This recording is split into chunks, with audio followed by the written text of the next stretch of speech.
The orbital station hung in the darkness above Earth like a massive steel crown. Inside the main chamber, Haiyan Wu stood alone at the center of a circular platform. Around him, seated on elevated thrones, were the representatives of the Galactic Council. 12 different species, each more alien than the last. Some had scales, others had fur, and a few looked like they were made of living crystal. All of them stared down at him with expressions that clearly showed contempt. Haiyan Wu wore a simple black suit. No weapons, no armor, just the diplomatic credentials that marked him as Earth's ambassador. He had been summoned here 3 days ago with a message that called itself an invitation. Now he understood it was never an invitation. It was a summons to his own execution, or rather, to Earth's execution. The supreme commander of the Vakran Empire rose from his throne. He was massive, nearly 3 meters tall, covered in dark red scales that gleamed under the station's lights. His eyes were yellow with vertical slits, and when he spoke, rows of sharp teeth became visible. The commander said, his voice translated into English by the station's computer system. Your species has been evaluated. Your planet has resources we require. Your technology is primitive. Your military is laughable. The Galactic Council has decided that Earth will become a colony world. You will surrender all governmental authority within 72 hours. Haiyan Wu felt his heart pounding but kept his face calm. He had prepared for this moment, though he had hoped it would never come. Commander, with respect, Earth is a sovereign world. We have done nothing to threaten the Council. We have only just begun exploring our own solar system. We mean no harm to anyone. A creature that looked like a floating jellyfish made a sound like laughter. Mean no harm? You are incapable of harm. We have observed your pitiful colonies on your red planet and ice moon. You struggle to survive in your own star system. You are children playing with toys. Then why do you need our world? Haiyan Wu asked. If we are so primitive, surely there are countless other planets that would serve you better. The commander's tail slashed through the air in what Haiyan Wu recognized as annoyance. Your world is rich in rare minerals. Your location is strategically valuable, and your species will make adequate laborers once properly domesticated. These are not negotiations, human. This is a statement of fact. You have 72 hours to signal your surrender. If you refuse, we will begin orbital bombardment of your major population centers. Compliance will be achieved one way or another. Haiyan Wu looked around at the assembled aliens. Some looked bored. Others looked eager. None looked sympathetic. How many species have you done this to? He asked quietly. 47, the commander said, and there was pride in his voice. All of them saw reason eventually. Some required more persuasion than others, but all of them now serve the Council faithfully. Your species will be the 48th. And if we fight, this time, several of the Council members did laugh. The sound echoed through the chamber, a chorus of alien mockery. The commander leaned forward, his clawed hands gripping the edge of his throne. Then you will die. Quickly, if you are fortunate. Slowly, if you continue to resist. Human, I have conquered worlds with populations in the billions. I have crushed military forces 1,000 times more advanced than your own. Do you truly believe your primitive species can stand against the combined might of the Galactic Council? Haiyan Wu was silent for a long moment. He thought about Earth, about the 7 billion people who called it home. He thought about his daughter, who was just starting school. He thought about the parks and cities, the oceans and mountains, all the things that made Earth beautiful and worth protecting. Then he thought about something else. He thought about humanity's history. No, Haiyan Wu said finally. I will not sign your surrender documents. The chamber went quiet. The commander's eyes narrowed. You refuse? I refuse. Then you have condemned your species to extinction. Haiyan Wu met the commander's gaze. Maybe, or maybe you have just made the worst mistake in your empire's history. The commander made a gesture, and 2 guards appeared to escort Haiyan Wu out. As he was led away, he heard the commander issuing orders. Begin the blockade immediately. Position the fleet in attack formation. I want weapons charged and ready. The moment their 72 hours expire, I want every major city on that planet to see our power." The shuttle ride back to Earth was the longest 4 hours of Hyan Wu's life. Through the viewport, he could see the alien fleet moving into position. There were hundreds of ships, ranging from small fighters to massive dreadnoughts, that dwarfed anything humanity had ever built. Their weapons bristled from every surface, and their shields shimmered with barely contained energy. When the shuttle landed in Seoul, Hyan Wu was immediately taken to the underground command center. President Ji-won was waiting for him, along with General T-yang and Admiral Su-min. The room was filled with military personnel, all watching screens that showed the alien fleet in orbit. "They refused negotiations," Hyan Wu said as he entered. It was not a question, but Ji-won nodded anyway. "We expected as much," the president said. "The intelligence we gathered suggested they would. They see us as primitives, as easy prey." General Taeyang was studying the fleet positions on a holographic display.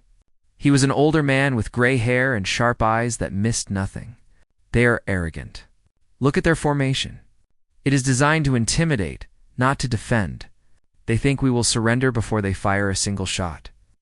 Admiral Su-min tapped her tablet, bringing up data on each alien ship. She was younger than the general, in her 40s, with a reputation for being brilliant and ruthless in equal measure. "We have 72 hours. That gives us time to move our orbital defense platforms into position. It gives our civilian population time to reach the shelters." "Are we really going to do this?" Hyan Wu asked. "Fight them." Ji-won turned to face him. The president was a woman in her 60s who had led Earth through economic crises and natural disasters. Now she faced something no human leader had ever faced before: an alien invasion. "Ambassador, what would you have us do? Surrender? Become slaves? Allow our children to grow up under alien rule?" "We might lose," Hyan Wu said. "They have ships we cannot match. Technology we do not understand." "Perhaps," General Taeyang said, "but they do not understand us either. They think we are weak because we have only just reached for the stars. They do not know our history. They do not know what we are capable of when our survival is at stake." Admiral Su-min smiled, and it was not a pleasant expression. "Let them come. Let them learn what it means to attack humanity. We have been fighting wars since before we built cities. We have perfected the art of killing each other for 10,000 years. Now we will show them what that experience is worth." The decision was made. There would be no surrender. Earth would fight. Above the planet, the alien fleet waited, their weapons charging. Confident in their inevitable victory, they did not know that they had just declared war on the most dangerous species in the galaxy. They would learn soon enough. The 72 hours passed like a countdown to the end of the world. Across Earth, millions of people descended into underground shelters that had been built decades ago and kept secret. Children were told it was a drill. Adults knew better. They watched screens showing the alien fleet in orbit, and they waited. In Seoul, Commander Minji sat in the control center of Earth's orbital defense network. The room was dark, except for the glow of dozens of monitors. Around her, operators worked quietly, their fingers moving across keyboards as they prepared for what was coming. Minji was 35 years old and had spent her entire adult life preparing for war. She had just never expected it to come from the stars. "Status?" she asked. "All defense platforms are in position," her second-in-command reported. "Railguns are charged. Missile batteries are loaded. We are ready." Minji nodded. The defense platforms were humanity's secret weapon. They had been disguised as communication satellites and research stations. The aliens had scanned them and dismissed them as harmless. They would learn otherwise very soon. Above Earth, the alien fleet began its assault exactly on schedule. The commander had given his orders, and they were being executed with military precision. Energy beams lanced down from the ships, targeting military bases across the planet. They struck installations in North America first, then Europe, then Asia. The aliens expected to see explosions. Panic, surrender. Instead, they saw return fire. The hidden railgun platforms revealed themselves. Massive weapons emerged from what the aliens had thought were civilian satellites. Magnetic coils charged with power, and tungsten rods were accelerated to incredible speeds. The projectiles crossed the distance between Earth and the fleet in seconds. The first alien ship to die was a destroyer.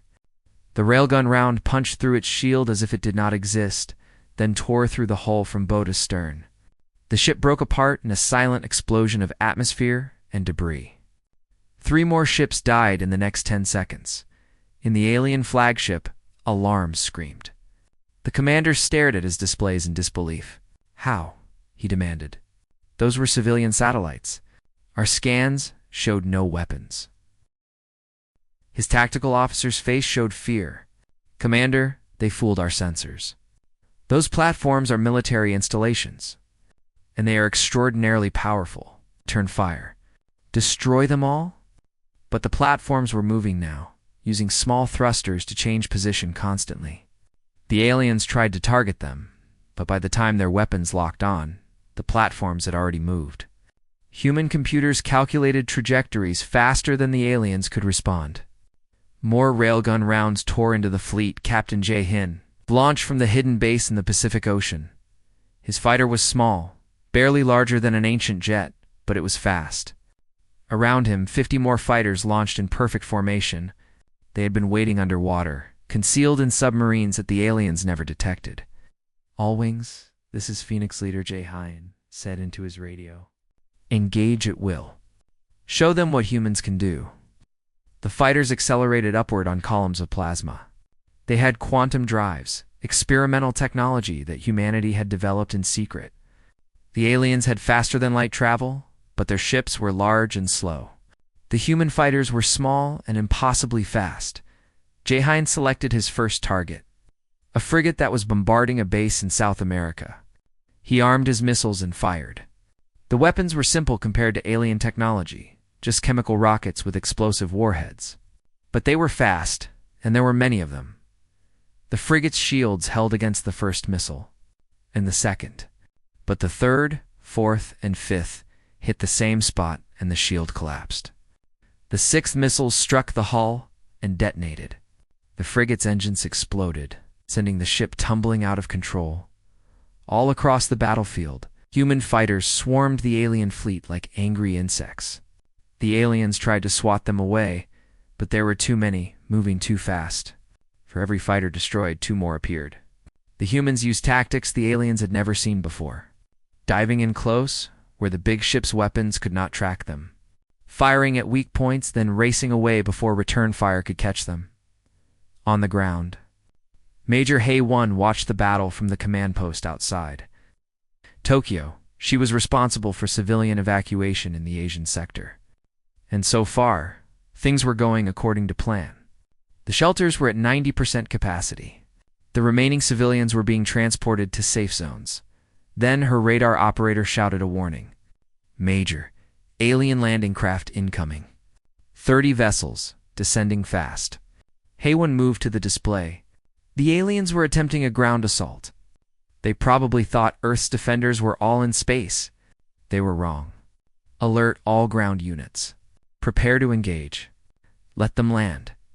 Let them think we are unprepared. Then we hit them." The alien landing craft touched down in a forest 50 kilometers from Tokyo. Hatches opened and soldiers emerged.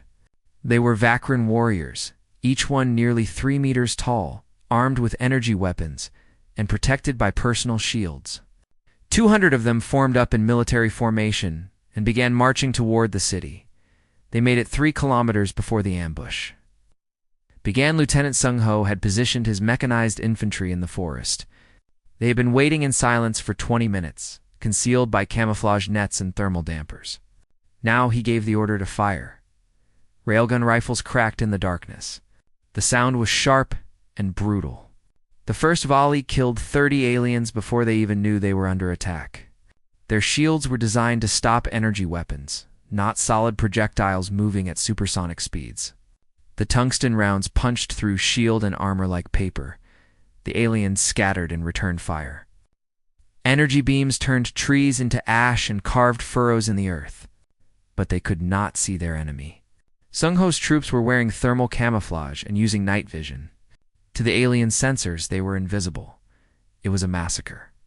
The Vakran warriors were experienced soldiers, veterans of dozens of campaigns, but they had never fought an enemy like this. The humans used the terrain to their advantage, firing from concealed positions and then moving before return fire could find them. They used the weather too. A thunderstorm rolled in, and the rain made the alien sensors useless while human thermal optics worked perfectly. In 90 minutes, all 200 alien soldiers were dead. Sung-Ho's unit suffered for casualties. Back in orbit, the commander stared at the reports coming in. Half his fleet was damaged or destroyed. His ground forces had been annihilated. The humans were not surrendering. They were winning. "This is impossible," he whispered. "They are primitives. They have barely left their world. How can they fight like this?" His tactical officer had no answer. The truth was becoming clear, though. Humanity was not primitive. They were experienced. More experienced than any species the Council had ever encountered. While other species spent their history building civilizations and exploring philosophy, humans had spent their history fighting wars. Endless wars. Wars with swords and spears, wars with guns and bombs, wars with missiles and satellites. 10,000 years of constant warfare had taught humanity one thing above all others: how to kill efficiently. Captain Jahan led his squadron through the debris field that had once been the alien vanguard. His fighter's computer counted 42 destroyed enemy vessels. More were damaged and retreating. The human fighters pursued them relentlessly, giving no quarter. Phoenix leader to all units, Jahan transmitted: "Continue the attack. Do not let them regroup. Keep the pressure on." On Earth, in the command center, Admiral Suman watched the tactical display with satisfaction. The alien fleet was in disarray. Their formation had collapsed. They were fighting defensively now, trying to protect themselves rather than attack the planet. "We have them off balance," she said to General Taejong. "Now we press the advantage." The general nodded. "Begin Phase 2. Launch the missile swarms." From hidden silos across the planet, thousands of missiles launched simultaneously. They were not sophisticated weapons by alien standards, just chemical rockets with conventional warheads. But there were so many of them. The sky filled with white contrails as the missiles climbed toward orbit. The alien fleet tried to shoot them down, but their point defense systems were overwhelmed. For every missile they destroyed, 10 more got through. The warheads detonated against shields and holes. Individually, they did little damage. Collectively, they were devastating. The commander made the decision to retreat. His fleet had lost 40% of its strength in less than 3 hours. The humans had lost satellites and defensive platforms, but their planet was intact, and their military was still fighting. This was supposed to be an easy conquest. Instead, it had become a disaster. "All ships, withdraw to the outer system," he ordered. "We will regroup and request reinforcements." As the alien fleet fled, Hyenwu stood with President Ji-won watching the monitors. The aliens were leaving. Earth had survived the first assault. "They will be back," Gi-won said quietly, "with more ships, more soldiers." "Let them come," Hyenwu replied. He was surprised by the anger in his own voice. They wanted war. Now they have it. Dr. Eugen woke up in a cell. The walls were smooth metal, and the light came from panels in the ceiling that hurt her eyes. She sat up slowly, trying to remember what had happened. She had been working at the research station on Europa when the aliens attacked. They had captured the station without firing a shot, simply transporting everyone aboard their ship before the facility could self-destruct. The door opened with a hiss. 2 guards entered, followed by a tall creature with 4 arms and skin like polished stone. It studied her with multiple eyes arranged around its head. "You are Dr. Eugen," it said in perfect English. "You are a specialist in xenobiology and human history? You will answer our questions." Eugen stood up. She was scared but refused to show it. "Who are you?" "I am Interrogator Vec. I serve the Galactic Council. Your species has proven more difficult to conquer than anticipated. We wish to understand why." "You could start by not trying to conquer us," Eugen said. Vec's expression did not change. "That is not an option." Earth will be subjugated. It is only a matter of time and casualties. However, the Council wishes to minimize losses. Tell me about your species' history of warfare. Yujin almost laughed. Almost, how much time do you have? As much as necessary, so Yujin told him. She started with ancient history, with the wars between early human tribes fighting over hunting grounds. She described the rise of civilizations and how they immediately began fighting each other. Egypt and Persia, Greece and Persia, Rome and everyone. The Mongols sweeping across Asia, the Crusades, the 100 Years' War, the 30 Years' War. Vec listened without interruption. His multiple eyes never blinked, Yujin continued. She talked about the age of gunpowder, how it revolutionized warfare. She described Napoleon and his conquest of Europe, the American Civil War with its hundreds of thousands of dead, the colonial wars where European powers carved up Africa and Asia. Then she reached the 20th century, and her voice became quieter. In 1914, humanity fought what we called the First World War, she said. It lasted for years. 20 million people died. We used poison gas, machine guns, and artillery that could kill hundreds of men with a single shell. We learned trench warfare and tank warfare. We learned how to kill efficiently on an industrial scale. Vec shifted slightly. And then, 21 years later, we did it again. The Second World War killed over 70 million people. We invented radar, jet engines, ballistic missiles, and computers, all to help us kill each other better.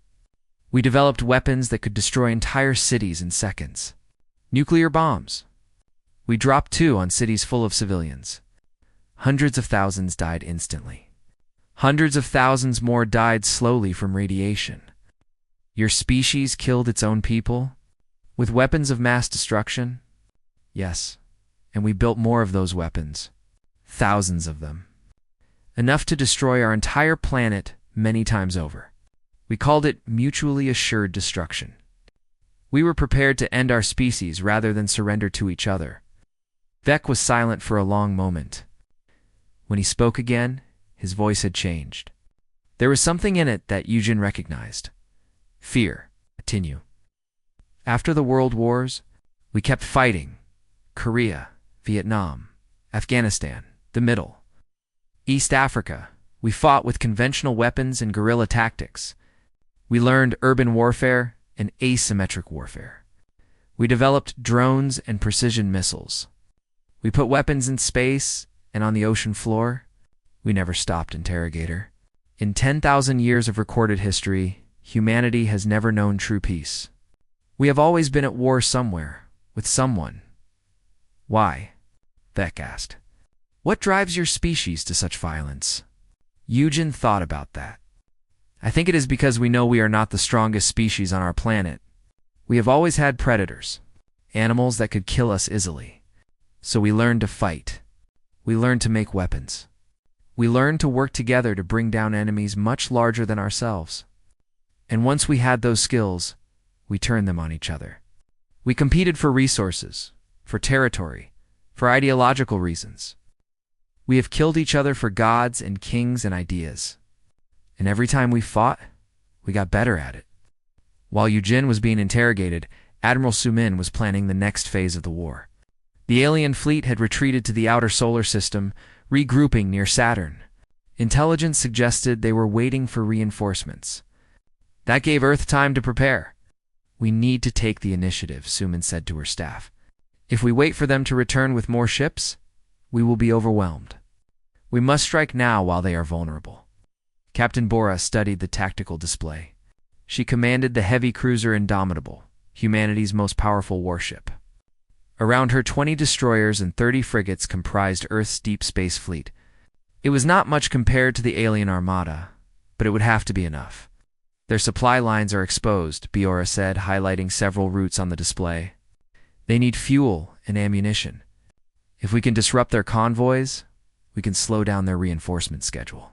Oh. Sumi nodded. Make it happen. Take your wolf pack and hit them hard. Do not engage in direct combat. Hit and run. make them afraid. The Indomitable and her escorts left Earth's orbit under stealth conditions. They had learned from the aliens how to mask their signatures, making themselves nearly invisible to sensors. It took 3 days to reach the first convoy.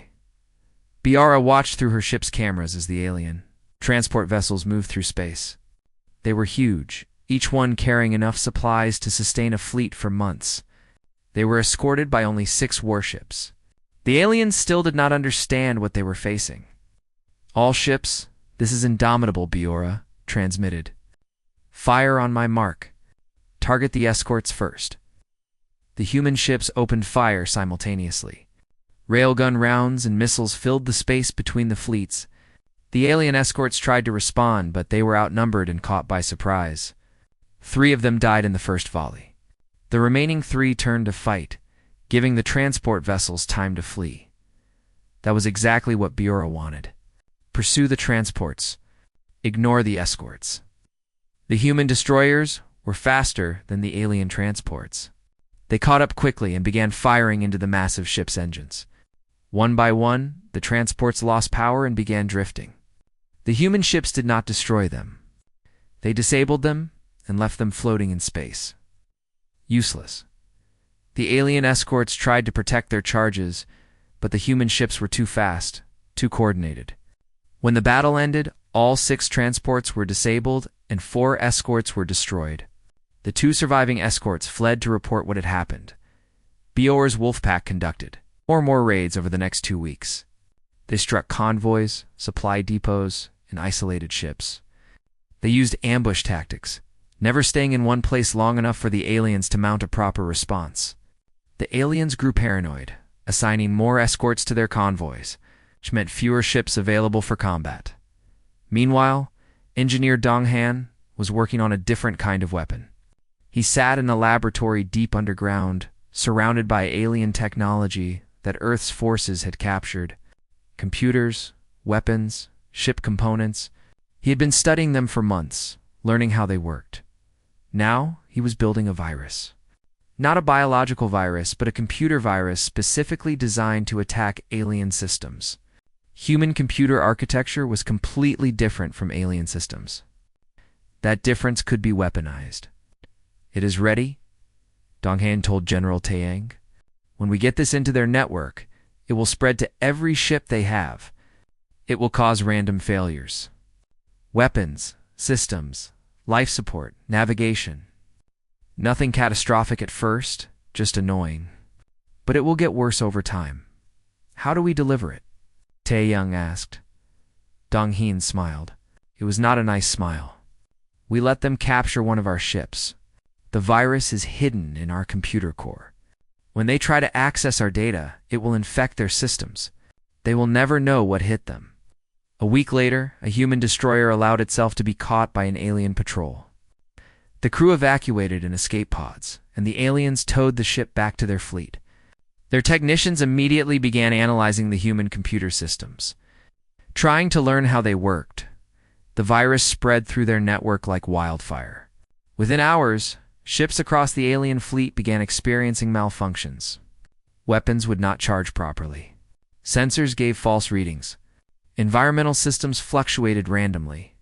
The aliens spent days trying to fix the problems, never realizing they were under attack. Ambassador Heianwu, meanwhile, was conducting a different kind of warfare. He made secret contact with 3 species within the Galactic Council, who were not willing members, but conquered peoples forced to serve.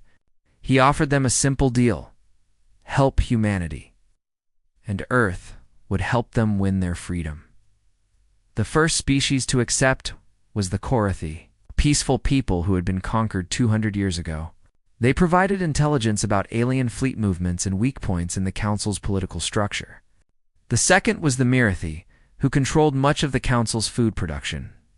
They began subtle sabotage, slowing down supply deliveries and contaminating shipments with harmless but inconvenient bacteria. The third species, the Villani, were engineers who maintained the Council's ships. They began introducing small flaws into their work. Nothing obvious, just tiny imperfections that would cause problems later.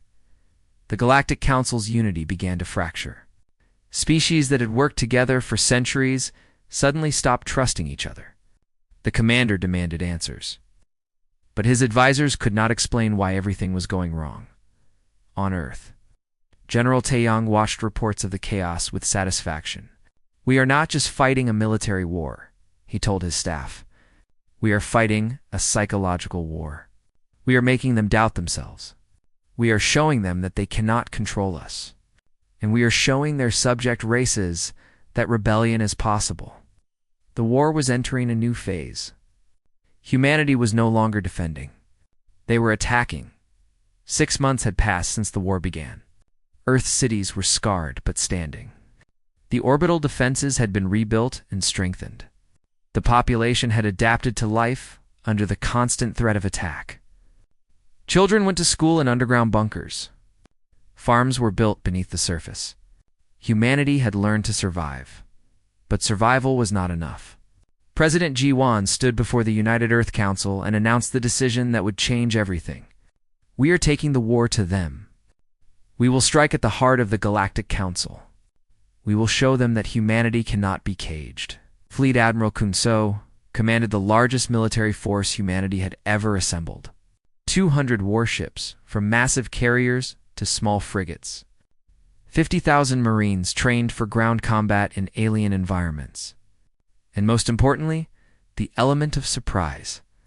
The aliens expected humans to defend their world. They did not expect humanity to launch an invasion. The target was the Vakran homeworld. It's the seat of the commander who had started this war. It was defended by 3 fleets and orbital fortresses that had stood for 1,000 years. Taking it would be considered impossible by any military strategist. General Taeyong had studied the fortress schematics for months, found 17 different ways it could be done.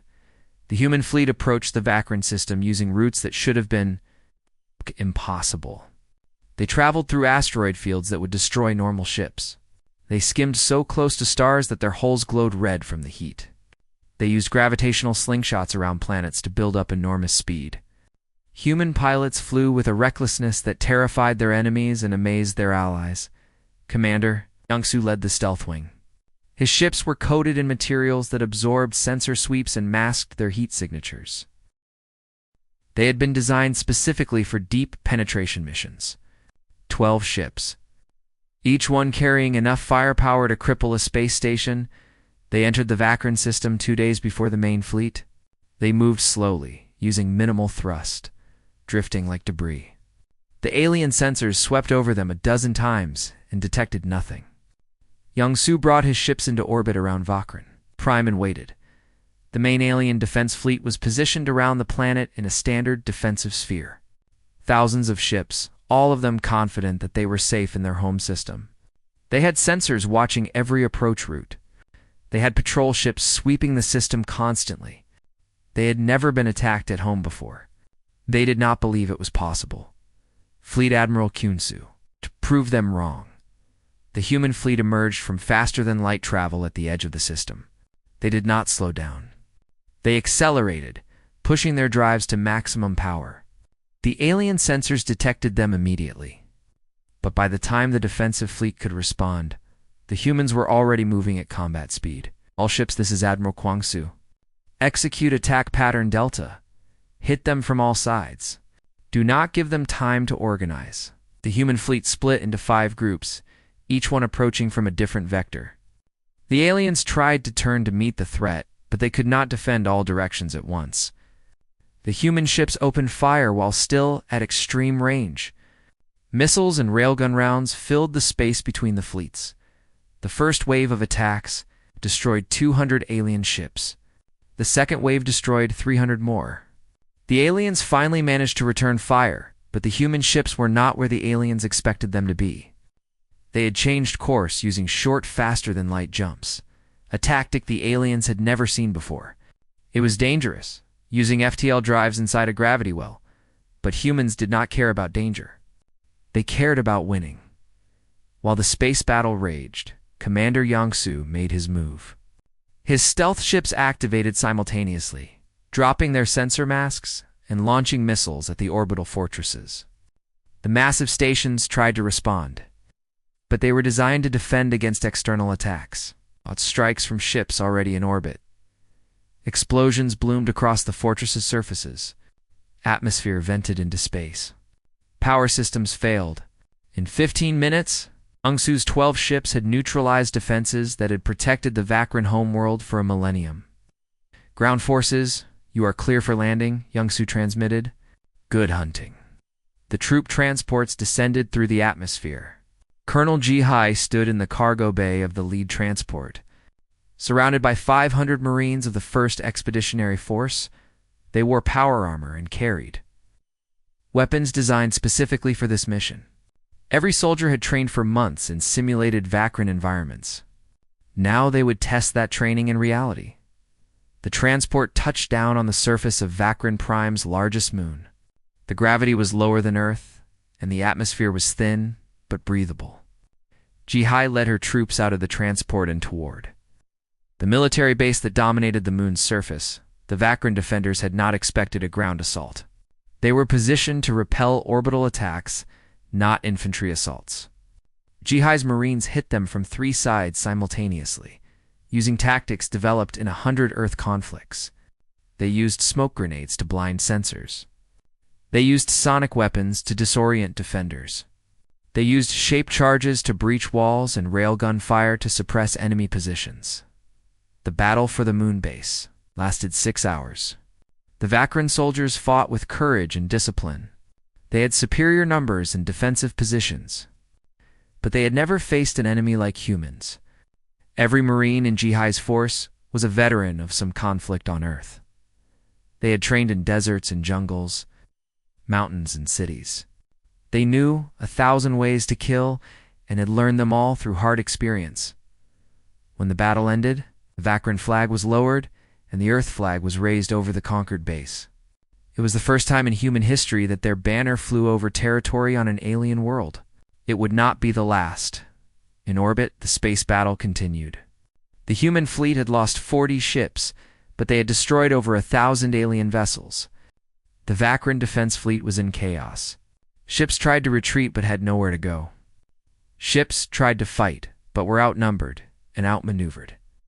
Pilot HA was part of the fighter screen protecting the human carriers. She had flown 30 combat missions over the last 6 months and had 16 confirmed kills. Today she was going for 17. Her fighter dodged between the massive warships, hunting for targets. She found one. An alien cruiser that was damaged and trying to limp away from the battle. HA armed her missiles and locked on. But before she could fire, her sensors screamed a warning. An alien dreadnought had detected her and was targeting her with its main guns. She had seconds to react. She made a decision. Instead of running, she accelerated toward the dreadnought, using her fighter's small size and speed to get inside its defensive perimeter. She flew straight at the massive ship's bridge, where she could see the alien crew through the armored windows. She launched all her missiles at point-blank range and then ejected from her fighter. The missiles struck the dreadnought's bridge and detonated. The explosion tore through the command center, killing everyone inside. The massive ship lost control and began to drift. HS fighter, still on autopilot, crashed into the dreadnought's hull seconds later and exploded. Rescue ship picked up HS's escape pod 20 minutes later. When she was brought aboard, the crew cheered.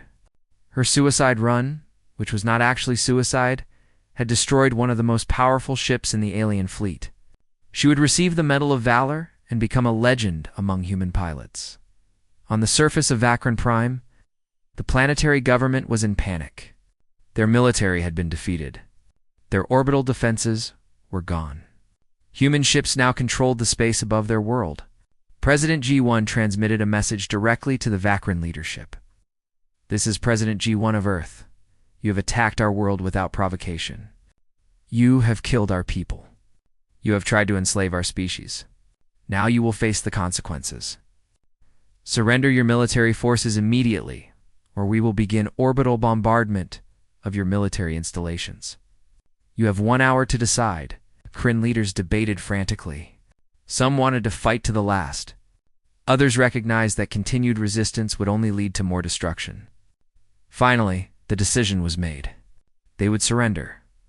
But before the message could be sent, the Supreme Commander of the Vakran Empire, made his final move. He gathered what remained of his personal fleet, 50 ships that had survived the battle, and attempted to break through the human blockade. His plan was to reach Earth and destroy it in revenge, even if it meant his own death. He almost made it. His ships fought through the human defensive line, leaving a trail of burning wrecks behind them. They activated their faster-than-light drives and vanished from the system. Fleet. Admiral Kyung-soo immediately sent a warning to Earth. Enemy fleet inbound. 50 ships. Ida for days. All defense forces prepare for attack. But the commander never reached Earth. Captain Bohr's wolf pack had been waiting along the route. They had mined the path with weapons that would activate when ships passed. As the commander's fleet traveled through faster-than-light space, they triggered the mines. The explosions tore ships apart. The fleet emerged from FTL in a debris field, their formations shattered. Bohr's ships were waiting. The battle was short and brutal. The commander's flagship was the last ship to die. He went down, still firing, refusing to surrender even when all was lost. Scientist Sang-woo was aboard one of the human ships when the final battle occurred. He had been studying captured alien technology for months, and now he watched as his theories were proven correct.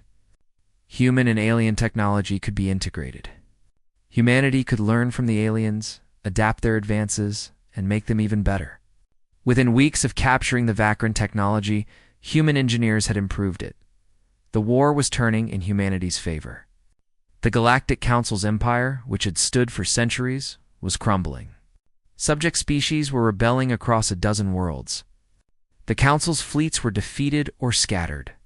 And at the center of it all was Earth, a planet they had dismissed as primitive. Now proving to be the most dangerous military power in the galaxy, General Taeyong stood on the moon base that Colonel Ji-hai had captured and looked up at the alien sky.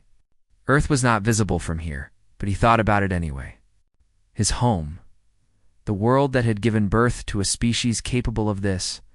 A species that turned warfare into science, that studied killing the way others studied art. They should have left us alone, he said quietly. Now they will learn what humanity truly is. 1 year after the war began, the Galactic Council sent a transmission to Earth. It was not a demand this time. It was a request. They wanted to negotiate peace. Ambassador Hyun-woo read the message in his office in Seoul. He had not slept properly in months. None of Earth's leadership had. They had been fighting a war against an enemy that should have destroyed them, and somehow they were winning. But the cost had been terrible. Millions of humans were dead. Entire cities had been reduced to rubble. The orbital space around Earth was a graveyard of destroyed ships from both sides. They want to meet at the orbital station, Hyun-woo told President Ji-won. The same place where they demanded our surrender. Ji-won looked older than she had a year ago. The war had aged everyone. Then we will meet them there. But this time, we will not be asking for mercy. We will be granting it. The station had been damaged in the fighting, but it had been repaired by human engineers. When Hyun-woo arrived, he found the circular chamber where he had stood alone a year ago. This time, he was not alone. Admiral Su-min stood beside him, wearing her full uniform with medals earned in a dozen battles. General Taeyong was there too, his presence a reminder of Earth's military might. Behind them stood representatives from the Korathi, Marathi, and Villani, the species who had rebelled against the Council with human support. The Council members entered the chamber slowly. There were only 8 of them now. 4 species had withdrawn from the Council after their fleets were destroyed. The remaining members looked defeated. The crystal beings who had mocked humans now refused to meet Hyun-woo's eyes. The jellyfish creature that had laughed at Earth's military capabilities was absent, its entire species having surrendered to human forces 3 months ago. Only 1 member of the original Council remained who showed no fear. Interrogator Vec, the 4-armed being who had questioned Dr. Yujin. He stepped forward and spoke. Ambassador Hyun-woo, on behalf of the Galactic Council, I formally request a ceasefire. We wish to negotiate terms of peace. Hyun-woo let the silence stretch. A year ago, he had stood in this chamber and been told that Earth would be conquered, that humanity would be enslaved. Now he held all the power, and he wanted these aliens to feel what that was like. But peace, Hyan Wu finally said. An interesting concept. Tell me, interrogator, did you offer peace to the 47 species you conquered before us? Vex's multiple eyes blinked in a pattern that might have been shame. No, we did not. We believed might gave us the right to rule. We were wrong. Admiral Suman stepped forward. She carried a data tablet containing the terms that Earth had prepared. These are our conditions. First, all Council military forces will withdraw from human space immediately. You will establish no bases, stations, or outposts within 100 light-years of Earth. Second, you will provide complete reparations for the damage inflicted on our world. Materials, technology, and labor to rebuild what you destroyed. Third, all species currently under Council control will be given the choice of independence or voluntary. Membership in a new galactic organization based on equality, not conquest. A small reptilian council member, not the former Supreme Commander, but one of his aides who had survived, spoke up. His voice was bitter. You demand we dismantle our empire. You demand we give up everything we have built over centuries. General Taeyong's voice was cold. You started this war. You attempted genocide. You are fortunate that we are offering terms at all. Human military doctrine has a saying: unconditional surrender. That means you give us everything and hope we are merciful. These terms are mercy. The council members looked at each other. They knew they had no choice. The human fleet was still in their territory, and more ships were being built every day. Earth's industrial capacity had been fully mobilized. Factories that once made cars and computers now made warships and weapons. Humanity had transformed itself into a war machine, and that machine was unstoppable. We accept your terms, Vex said quietly. But I ask one question. Why are you being merciful? We would not have been, had we won. Hyan Wu thought about that. He thought about Dr. Yu Jin, who had been returned safely after the Vakran surrender. He thought about all the human soldiers who had died defending their world. He thought about the children growing up in bunkers, learning about war before they learned to read. Because, Hyan Wu said, we remember what it is like to be the underdog. We remember what it is like to face extinction. And we have learned, through 10,000 years of our own conflicts, that peace is better than endless war. But make no mistake, if you ever threaten us again, we will not show mercy a second time. The treaty was signed that day. The Council agreed to every demand. Their fleets would be reduced to defensive forces only. Their conquered territories would be freed. They would pay reparations to Earth for the next 50 years. Captain J. Hyan. Now Commodore J. Hyan, after his promotion, was given the task of overseeing the disarmament. He traveled to the former Council worlds and watched as mighty warships were decommissioned. The aliens who had thought themselves superior now worked under human supervision, dismantling weapons they had once wielded with pride. On one of these worlds, J. Hyan met a young Vakran soldier who asked him a question. How did you do it? How did primitives like you defeat us? J. Hyan considered his answer carefully.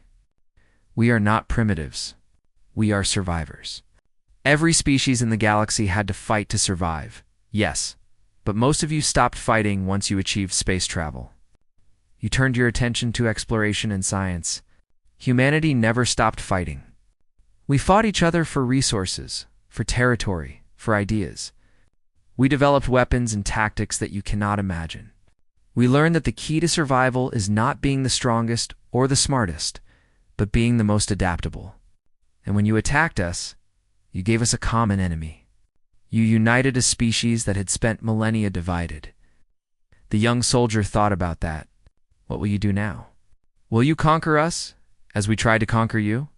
No, Jaehyun said. We will watch you. We will make sure you never threaten anyone again. But we will not conquer. That is not who we want to be. Dr. Yujin was busy with different work. She had been appointed as head of the Xenocultural Exchange Program. Her job was to help the newly freed species establish their own governments and rebuild their societies. She traveled from world to world, teaching them about human concepts like democracy and individual rights. On one world, Korath the Elder asked her why Earth was helping them. You owe us nothing. We were too afraid to help you during the war until victory seemed certain. Why do you help us now? Eugene smiled. Because we know what it is like to be oppressed. Throughout human history, there have been empires and conquerors. But there have also been those who fought for freedom. We help you because it is the right thing to do. And because we hope that, in time, we can all work together to build something better than what the Council created. Admiral Suman established the Human Defense Coalition, a permanent military organization. Its purpose was not conquest, but protection. Any species that wanted to join could do so, and the coalition would defend them from aggression. 50 species signed up within the first month. They had seen what humanity could do, and they wanted that strength on their side.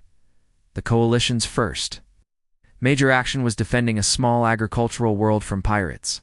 The pirates had expected easy prey. Instead, they found 3 human destroyers waiting for them. The pirates surrendered without firing a shot.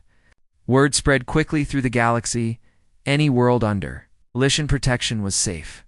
General Taeyang became the first human representative to the new Galactic Assembly. This was not the old Council of Conquerors, but a democratic organization where each species had an equal vote. On his first day, Taeyang stood before representatives from 200 different species and spoke. 1 year ago, the Galactic Council declared war on Earth. They believed we were primitive and weak. They learned otherwise. But I do not stand here today to gloat about victory. I stand here to offer a warning and a promise. The warning is this: humanity will never again tolerate threats to our existence. We have proven we can defend ourselves. We have proven we can take the war to our enemies' doorsteps. Any species that attacks us or our allies will face the same fate as the old council. But here's the promise. Humanity seeks peace. We do not want to be conquerors. We want to explore the galaxy, to learn from other species, to build relationships based on mutual respect. We offer friendship to all who will accept it, but we will settle for fear if friendship is not possible. Never again will humanity be threatened. Never again will we be anyone's prey. The assembly erupted in applause. Some species clapped because they were relieved. Others clapped because they were impressed. A few clapped out of fear, but all of them understood the message. Humanity had arrived on the galactic stage, and they had arrived with force. Back on Earth, life slowly returned to normal. The bunkers were emptied. Children went back to schools on the surface. Cities were rebuilt, often incorporating alien technology that made them better than before. The scars of war remained, but they became part of Earth's story. Reminders of the year humanity almost died and chose to fight instead, in a small training facility in South Korea. Young pilot Hyojin practiced in a flight simulator. She was 15 years old and had spent the war in a bunker. Now she was training to be a fighter pilot. She had watched videos of Commodore Jahan and Captain HAI, studying their tactics. She wanted to be like them. Her instructor watched her complete a difficult maneuver and nodded with approval. You are good, Hyojin. Why do you want to be a pilot? Because Hyojin said, I never want Earth to be threatened again. I want to be ready. I want to defend our world if anyone is foolish enough to attack us again.